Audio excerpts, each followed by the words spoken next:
आजचा दिवस तर तू धर, तू काहीतरी ऐकत जाय ना प्रताप. तू चाल ना मध्ये बोलू ना आपण, मध्ये चाल ना, तू मध्ये बोलू आपण. चल, दोस्त आहे ना तू आपला. स्वातंत्र्यदिनी मालेगाव महापालिका आयुक्तांना साडी चोळी देण्याचा प्रयत्न झालाय.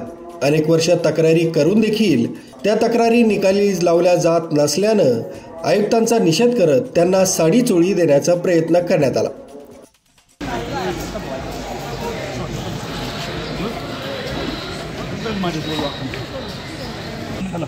प्रताप कशासाठी आले आज?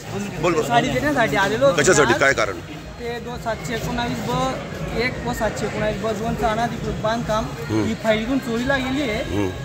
आयुक्तांनी आणि निलेश पाटील यांनी चोरीला घालवलेली आहे. त्यासाठी मी आज आयुक्तांना साडी देण्यासाठी आलेलो होतो. पण ते आता यांनी पहिलेच अटकाव केलेला होता. आता मी चर्चा करतो त्यांच्याशी.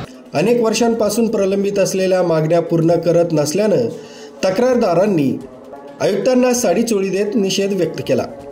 स्वातंत्र्यदिनी ध्वजारोहण आटोपतानाच आयुक्तांना घेराव घालून हा साडी चोळीचा अहेर देण्याचा प्रयत्न झाला.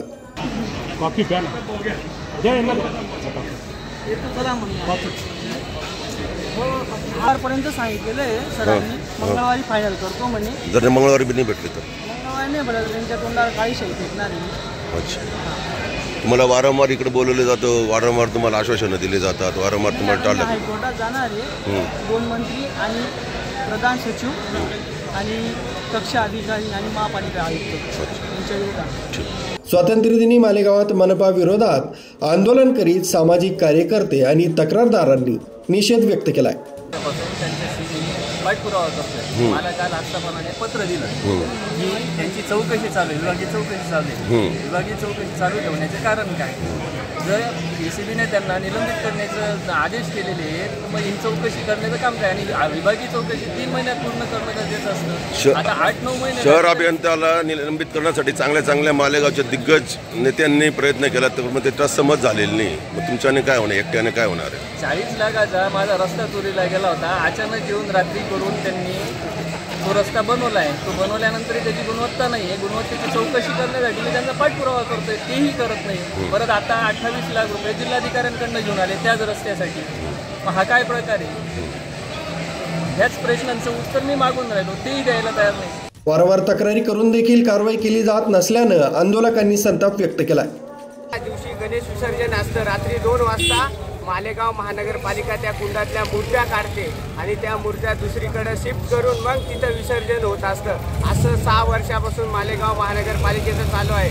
आम्ही वारंवार मालेगाव महानगरपालिकेला पत्रव्यवहार करून मालेगाव महानगरपालिका आमच्या मागणीकडे लक्ष देत नाही.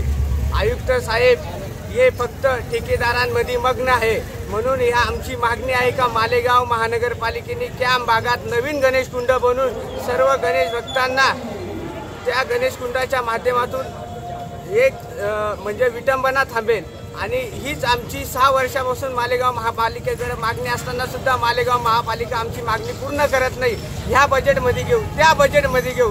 आता हे किती बजेट करणार? हे आत्तापर्यंत आम्हाला फक्त बोलूनच यांनी अर्ज केलेलं आहे. हे फक्त जे जाड्या कातडीचे असे मालेगाव महानगरपालिकेचे अधिकारी आहे, यांना गणपती बाप्पाविषयी सुद्धा समजत नाही. अक्षरशः काही गोष्टी विटंबना, आपलं शहर कोणत्या पद्धतीचं आहे हे मालेगाव महापालिकेला आजचाच दिवस का निघडला? आजचा दिवस मालेगाव महापालिका आयुक्तांना बी कळायला पाहिजे का मालेगावात गणेश भक्त आहे आणि स्वातंत्र्य दिनाच्या दिवशी आम्हाला आंदोलनाला बसावं लागतं. हे प्रशासनाला बी राज्य सरकारला बी कळायला पाहिजे का इथला आयुक्त काय. शहरातील समस्या, निकृष्ट रस्ते, भ्रष्टाचार आदींसंदर्भात तक्रारी करून देखील महापालिकेच्या वतीनं कोणत्याही प्रकारची कारवाई केली जात नसल्याचं आंदोलकांचं म्हणणं आहे. दरम्यान या आंदोलकांना पोलिसांनी ताब्यात घेतलं. न्यूज ब्युरो, कसमध्ये अपडेट, मालेगाव.